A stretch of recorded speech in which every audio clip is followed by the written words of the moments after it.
Bonjour à tous.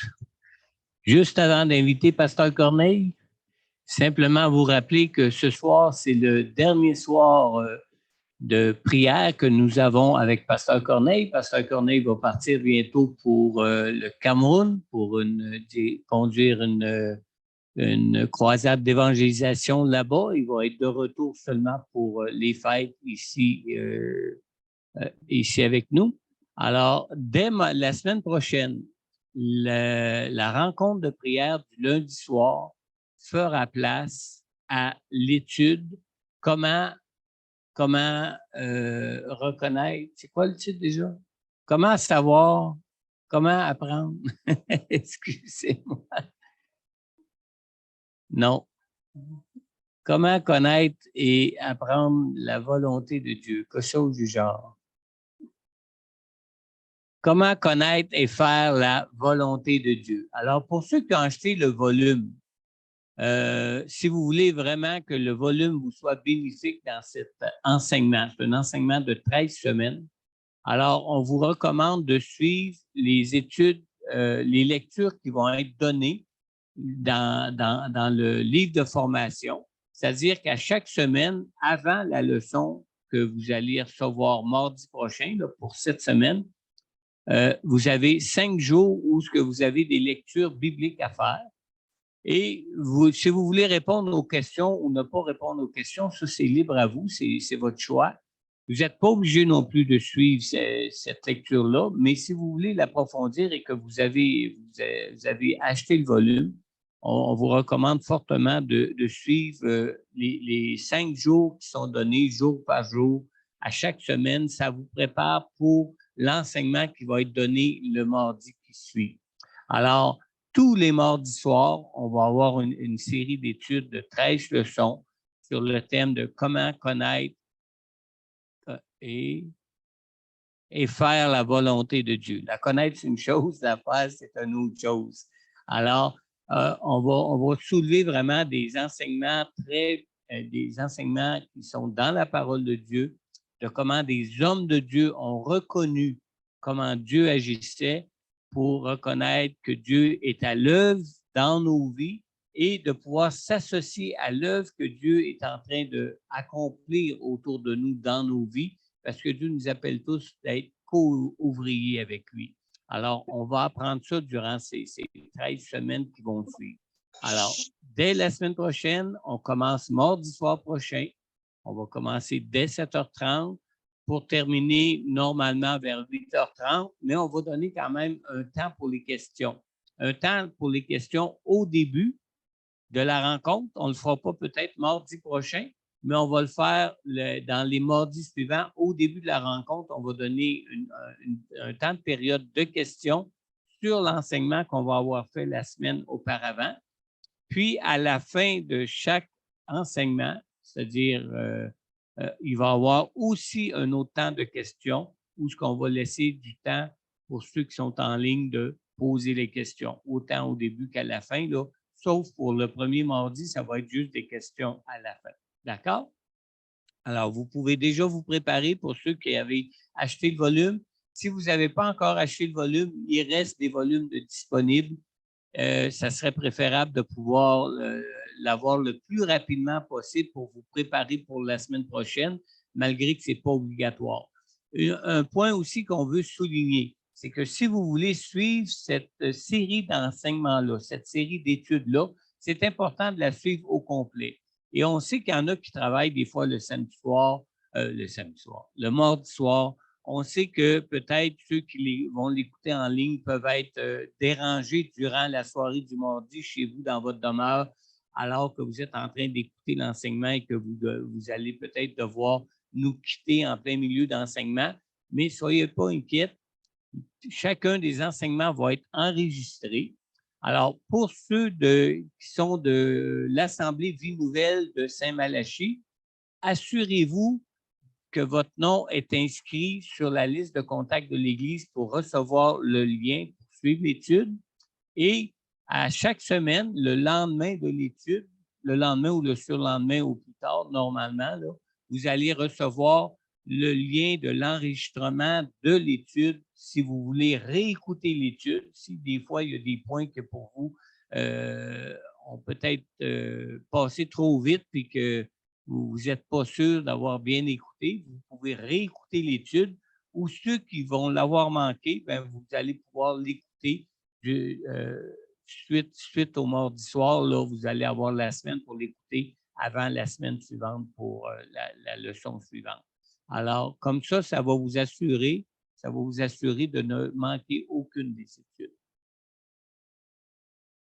Non, il n'est pas en DVD, mais s'il y en a qui n'ont pas l'Internet et qui aimeraient réécouter les leçons, moi, je suis toujours disponible dans la semaine là, pour qu'on fixe un rendez-vous pour que vous puissiez écouter l'enregistrement ou réécouter l'enregistrement si vous voulez l'écouter sur YouTube. Je peux vous connecter ici au bureau en haut, là, dans la salle en face de mon bureau. Je peux vous connecter sur Internet pour que vous puissiez écouter le lien YouTube. Pour ceux qui sont en ligne, évidemment, vous avez déjà vous-même l'Internet. Alors, vous allez recevoir par courriel le lien de l'enregistrement si vous voulez le réécouter sur YouTube ou en partie ou en totalité par la suite. J'étais pour dire d'autres choses. Est-ce que j'ai oublié de dire des choses? C'est ça, mais j'étais sur une idée, mais j'ai comme... OK. Il ne faut pas oublier, samedi, on va avoir une prière qui va être dirigée encore par Pasteur Corneille parce qu'il va partir juste dans le milieu de la semaine prochaine, je pense, mercredi le 9 novembre. Alors, samedi prochain, on a encore une prière de mobilisation pour toute l'Église, une prière conjointe de mobilisation pour Saint-Malachie, la Pocatière et l'Église Centre-Vie Abondante. Il y en a qui m'ont demandé s'ils pouvaient partager l'annonce pour que d'autres se joignent à nous dans la prière de mobilisation. Il n'y a pas de problème. Vous pouvez partager l'annonce. Même pour l'étude, il y en a qui m'ont demandé est-ce qu'on peut inviter quelqu'un d'une autre église à suivre l'enseignement qui va être donné à partir de mardi prochain. Il n'y a pas de problème non plus pour ça. Ils peuvent aussi acheter le volume s'ils veulent ou simplement nous suivre juste à s'inscrire en envoyant le courriel. Ah oui, ce que je voulais dire, pour ceux de l'Église Centre-Vie Abondante et ceux de Chapelle-la-Porte, vous devez vous inscrire pour recevoir le lien parce que nous, on n'envoie pas le lien d'enregistrement à tous nos contacts sur la liste de contacts de l'Église Internet automatiquement. Alors, on fait une liste pour ceux qui suivent la rencontre du mardi et vous devez vous inscrire pour recevoir le lien de l'enregistrement si vous désirez réécouter l'enregistrement ou si vous désirez l'écouter plus tard que le mardi parce que vous avez des fois des impossibilités de le suivre en direct, en ligne avec nous les mardis soirs. D'accord? Oui, une question? Non, ce n'était pas ça, mais n'oubliez pas, samedi prochain, on revient à l'heure normale.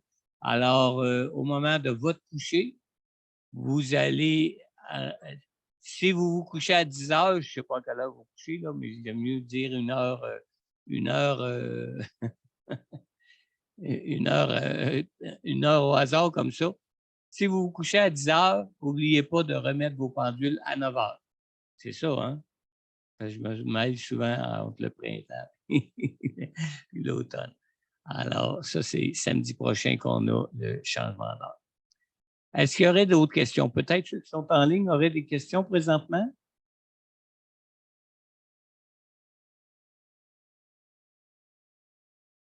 T'as-tu mis le son? Oui, OK. Alors, il ne semble pas avoir de questions. Il n'y a pas de main levée sur aucun des noms? Non. D'accord. Alors, OK. Il n'y a pas de main, non? OK.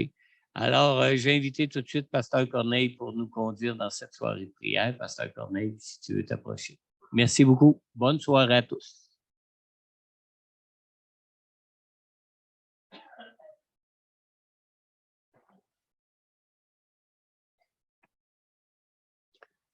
Bien-aimés, bonsoir. Nous bénissons et nous rendons grâce à l'Éternel qui fait toutes choses en son temps. Nous le célébrons ce soir parce qu'il est le roi des rois, il est le Seigneur des seigneurs. Amen. Alors, bien-aimé, ce soir, je voudrais tout simplement te dire que tu dois porter des fruits. Amen. Ta famille doit porter des fruits. Quand tu es un enfant de Dieu, tu es appelé à porter du fruit. Est-ce que quelqu'un m'écoute ce soir? Je voudrais que tu baisses la tête et que tu parles à Dieu. Seigneur, nous te bénissons et nous te rendons grâce. Dieu des armées, Père Tout-Puissant, d'âge en âge, d'éternité en éternité, tu n'as pas changé. Tu es celui-là qui dit un mot, la chose s'accomplit. Tu es celui-là qui bénit et nul ne peut maudire. Merci pour tout ce que tu fais pour nous. Merci une fois de plus pour ce moment. Merci pour le Saint-Esprit présent en chacun de nous. Même ceux qui nous écoutent, Seigneur, en ligne depuis les demeures. Oh Seigneur, nous te bénissons. Que l'honneur et la gloire te soient donnés. Au nom de Jésus-Christ, nous avons prié. Amen. Bien-aimés, prenons nos Bibles dans Jean chapitre 15, le verset 8a. Jean chapitre 15, verset 8a. Si vous portez beaucoup de fruits, c'est ainsi que mon Père sera glorifié.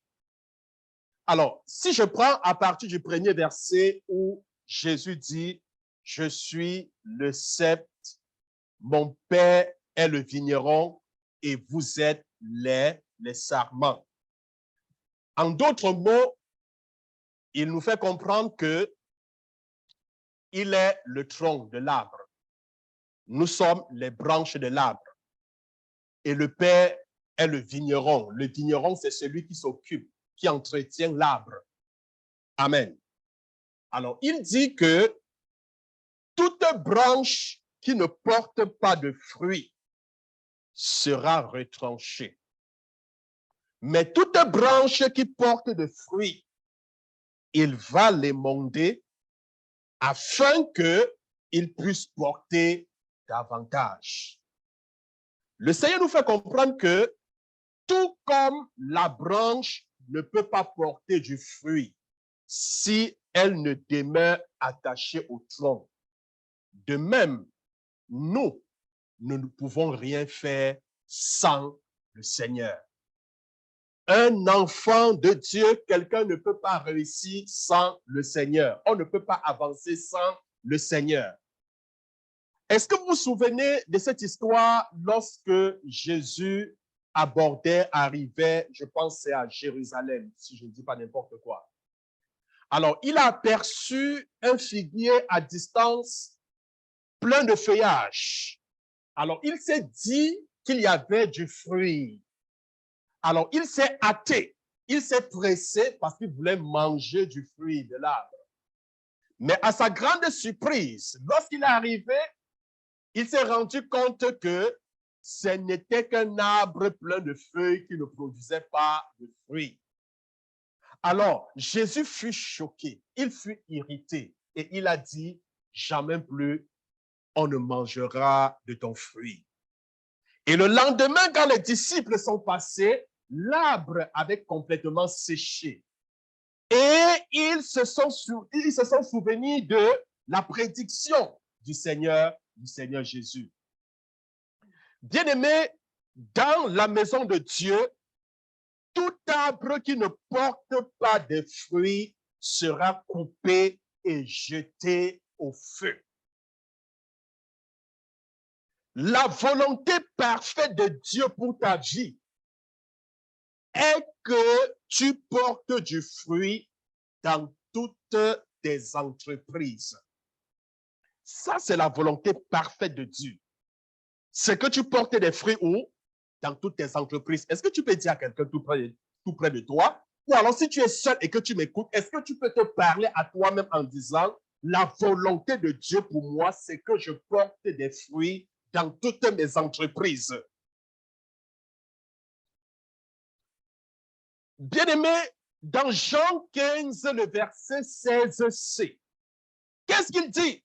Il dit, je vous ai établi afin que vous alliez et que vous portiez du fruit et que votre fruit demeure.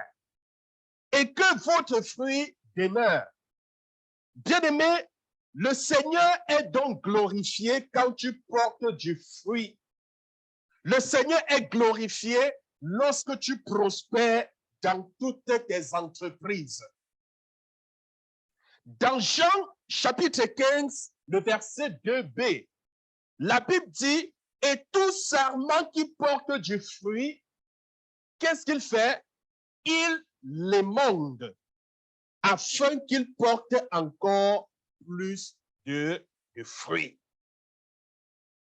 Bien-aimé, la bénédiction de l'Éternel dans ta vie doit refléter sur le plan spirituel, sur le plan matériel et sur le plan financier.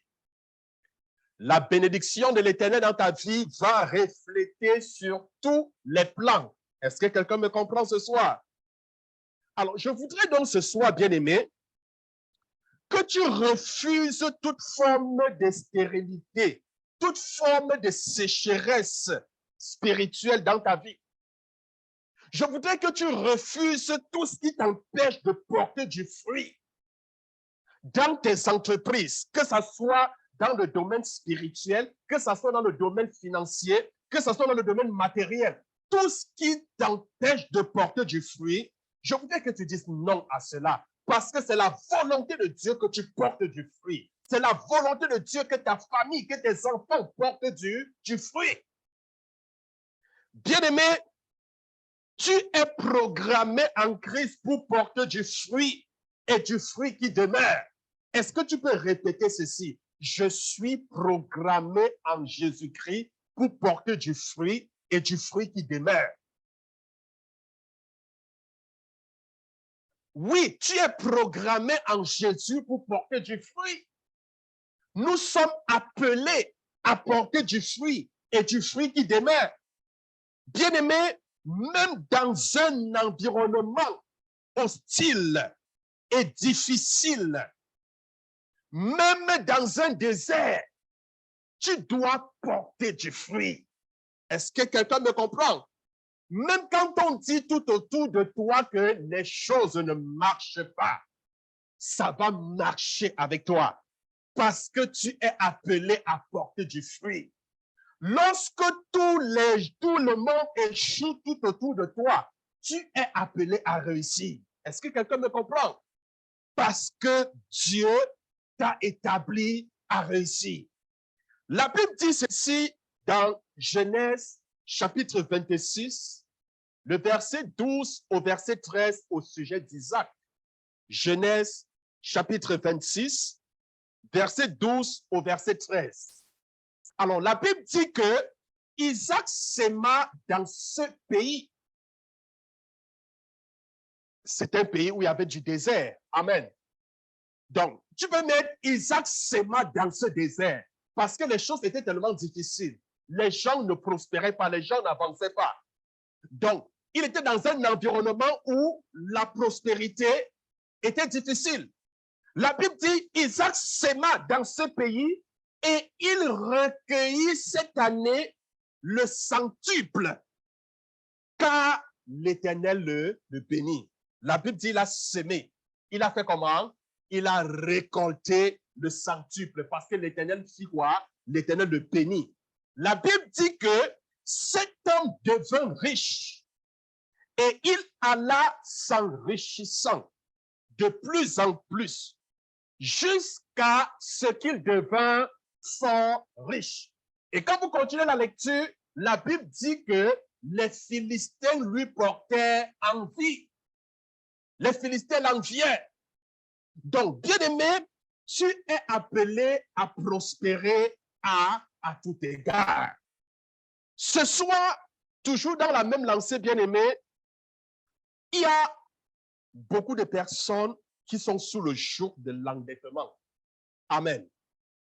Et ce soir, on ne va pas seulement prier pour les percées spirituelles, mais on va aussi prier pour que le joug de l'endettement soit brisé, soit détruit dans ta vie.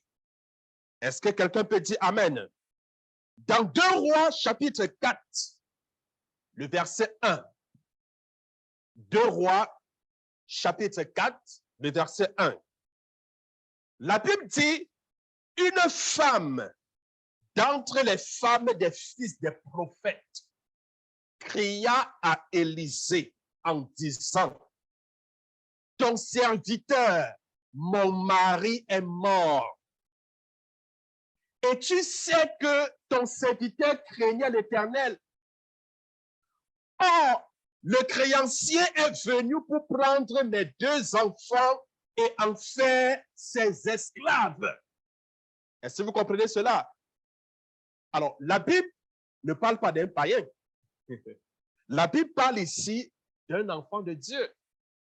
Quelqu'un qui connaissait le Seigneur, quelqu'un qui craignait le Seigneur, qui était endetté et qui est mort. Et à sa mort, il n'a pas remboursé la dette. Le créancier est venu pour prendre et sa femme et ses enfants comme esclaves afin de rembourser ce que son mari lui devait. Bien-aimé, dans la pensée prophétique de Dieu pour ta vie, je dis bien dans la pensée prophétique de Dieu pour ta vie, la Bible dit dans Deutéronome 28, le verset 12b, Deutéronome chapitre 28, verset 12b, la Bible dit, tu prêteras à beaucoup de nations et tu n'emprunteras pas. Tu prêteras à beaucoup de nations et tu n'emprunteras pas. Ça, c'est la pensée prophétique de Dieu pour ta vie. Bien-aimé, l'histoire de la femme de ce texte que je viens de lire est assez pathétique. Imaginez-vous son mari, un fils de prophète, c'était le fils d'Élisée, son fils spirituel, un fils de prophète qui craignait Dieu est mort. Malheureusement pour lui, il a laissé sa famille endettée. Il y a des gens qui contactent des crédits et qui, à leur mort, laissent les familles endettées. Laissent les familles sur le poids d'une dette écrasante. Au point où, juste parce que tu as hérité cette personne, tu es dans tous les problèmes du monde. Tu es obligé de rembourser une dette que tu n'as pas contractée. Bien-aimé, son mari était, n'est-ce pas, décédé, laissant ainsi sa famille endettée. Et le créancier est venu pour prendre ses 2 enfants comme esclaves. Comme esclaves. Je voudrais vous rappeler que cet homme, une fois de plus, craignait Dieu. Mais il était sous le joug de l'endettement. Comme aujourd'hui, plusieurs chrétiens sont sous le joug de l'endettement. Certaines personnes sont esclaves bien-aimées de ce cycle d'endettement. Elles veulent s'en sortir, mais elles sont toujours rattrapées par cette force. Il y a des personnes qui font tout pour sortir, mais elles finissent toujours par être rattrapées. Elles font tout, mais elles ne parviennent pas à se libérer du joug de l'endettement. Je voudrais bien aimer que tu refuses dans ta vie ce joug de l'endettement. Je voudrais que tu brises ce cycle dans ta vie. Et je voudrais que tu fasses confiance à Dieu pour ne plus dépendre des dettes, mais pour vivre et faire l'œuvre de Dieu. Alors, quelquefois, le cycle d'endettement est la conséquence. Très souvent, c'est souvent des malédictions qui sont à la base. Est-ce que quelqu'un me comprend? Surtout qu'on a l'impression d'être esclave et dépendant de ce cycle. Bref, bien-aimé, je ne sais pas, peut-être, ça fait des années, tu croupis dans une dette, dans des dettes, c'est comme un cycle, tu fais tout, mais tu ne parviens pas à rembourser. Ça va plutôt de mal en pire.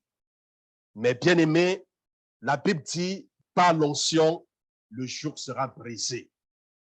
Et je prie pour toi ce soir, que le Seigneur te fasse grâce et que le Seigneur te sorte de cet endettement, que le Seigneur opère un miracle. Je voudrais que tu te lèves dans la prière ce soir et que tu brises ce cycle d'endettement dans ta vie au nom suprême de Jésus. Bien-aimé, je voudrais que tu rendes grâce à Dieu ce soir parce que la Bible déclare en Christ, nous sommes bénis de toutes sortes de bénédictions dans les lieux célestes. Christ a tout accompli pour nous. Il a tout pourvu pour nous. Est-ce que tu peux lui dire merci parce qu'il t'a béni de toutes sortes de bénédictions spirituelles? Il t'a comblé de toutes sortes de bénédictions. Il a fait de toi son héritier, héritier de Dieu, co-héritier de Christ. Est-ce que tu peux dire merci à Dieu parce que tu es héritier de Dieu? Est-ce que tu peux dire merci à Dieu parce que tu es co-héritier de Christ? Tu partages l'héritage avec le Seigneur Jésus. Est-ce que tu peux lui dire merci?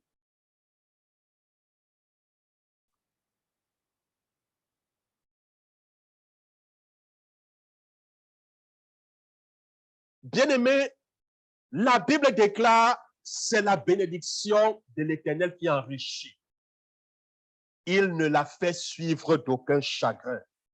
Je voudrais ce soir que tu déclares par la foi que le travail de tes mains est béni. Bien-aimé, n'oublie pas, la Bible dit, par ta parole, tu seras béni et par ta propre parole, tu seras condamné. Il y a une force dans la déclaration. La Bible dit que c'est en confessant de la bouche qu'on parvient au salut. Dans Romains, il dit, si tu confesses de ta bouche le Seigneur Jésus, si tu crois dans ton cœur que Dieu l'a ressuscité des morts, alors tu seras sauvé. C'est en croyant du cœur qu'on parvient à la justice et c'est en confessant de la bouche qu'on parvient au salut. Bien-aimé, je voudrais que tu déclares ce soir, Seigneur, je déclare par la foi que le travail de mes mains est béni au nom de Jésus. Est-ce que tu peux faire cette déclaration?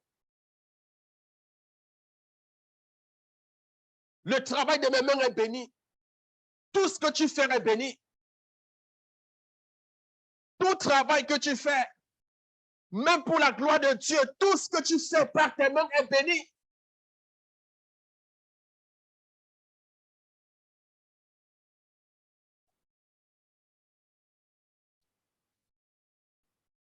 Est-ce que tu peux répéter cette prière après moi, Seigneur? Répète cette prière après moi, Seigneur. Je déclare par la foi que le travail de mes mains est béni au nom de Jésus. C'est la bénédiction de l'Éternel qui enrichit. Tu ne l'as fait souffrir d'aucun chagrin. Tu dis dans ta parole, je serai toujours la tête et non la queue. Je serai toujours en haut et non en bas. Si je marche conformément à ta parole, Seigneur, parce que j'ai décidé d'obéir à ta parole, je réclame ce soir l'esprit de la tête. Au nom de Jésus, je déclare par la foi que je prêterai à beaucoup et que je n'emprunterai point. Au nom de Jésus, je déclare que je suis une grande source de bénédiction.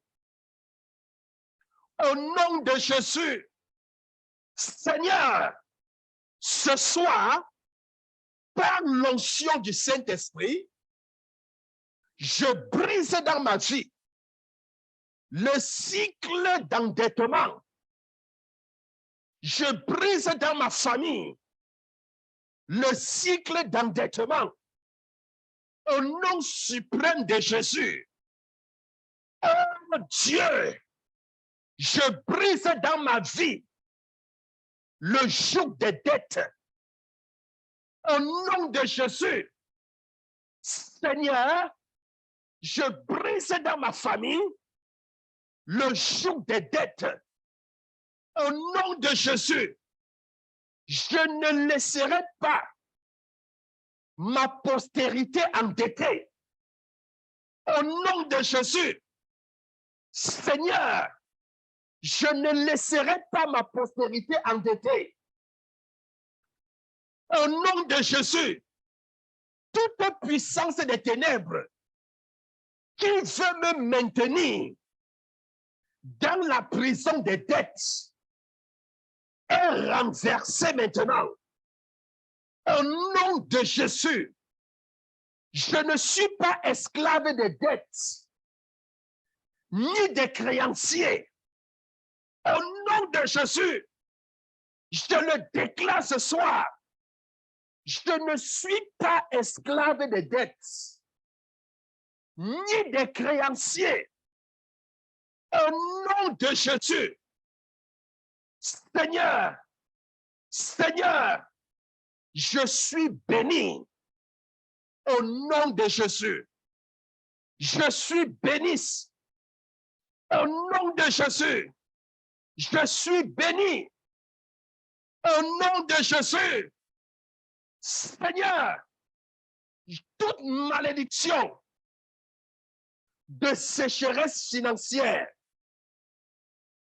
matérielle, dans ma vie, je détruis. Au nom de Jésus, Père, au nom de Jésus, je détruis de ma vie toute sorte de stérilité, tout esprit qui me retarde et m'empêche d'être productif. Au nom de Jésus, j'éloigne de mes entreprises tout esprit d'échec, tout esprit de blocage. Au nom de Jésus, Seigneur, voile maléfique qui a couvert mes finances, je te déchire.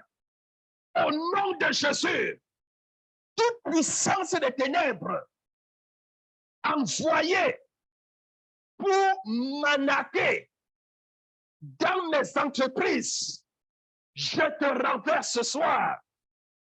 Au nom de Jésus, je déclare par la foi que je porte beaucoup de fruits dans toutes mes entreprises.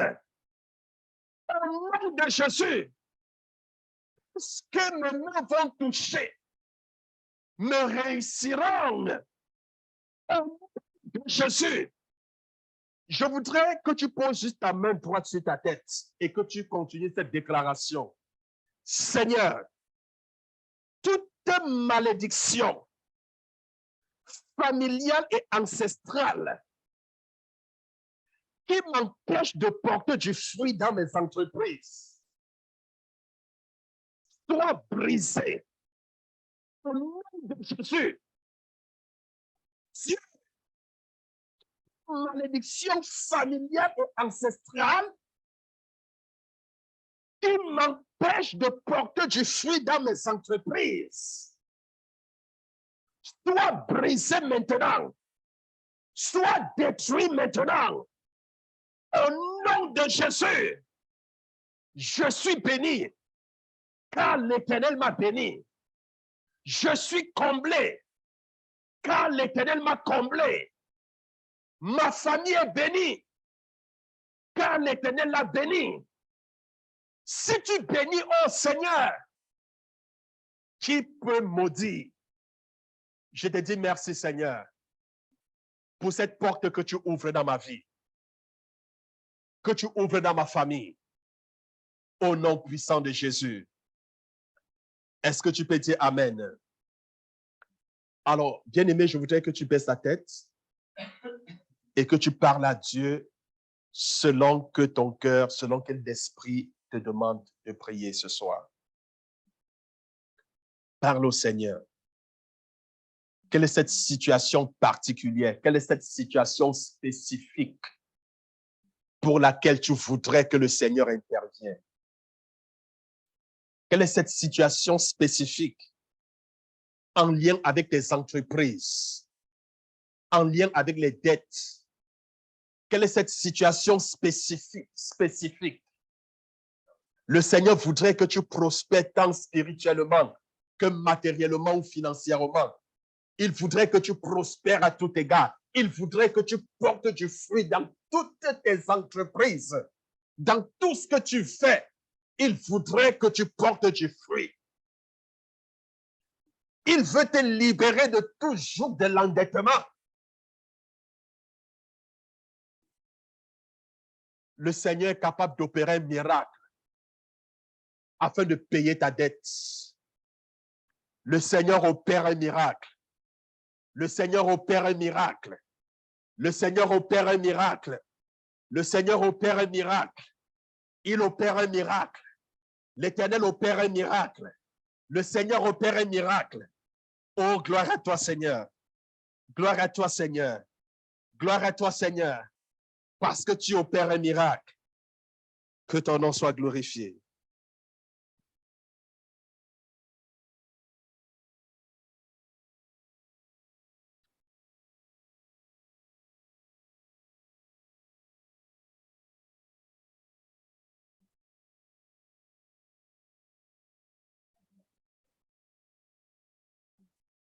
Au nom de Jésus.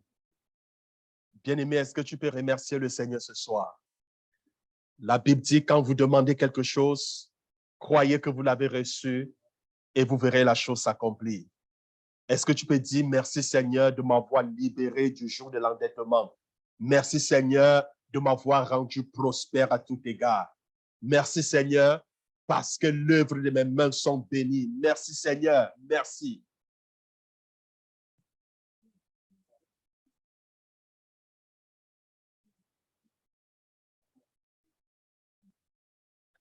Au nom de Jésus.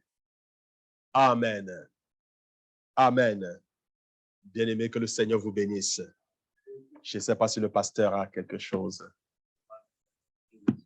Merci. Donc,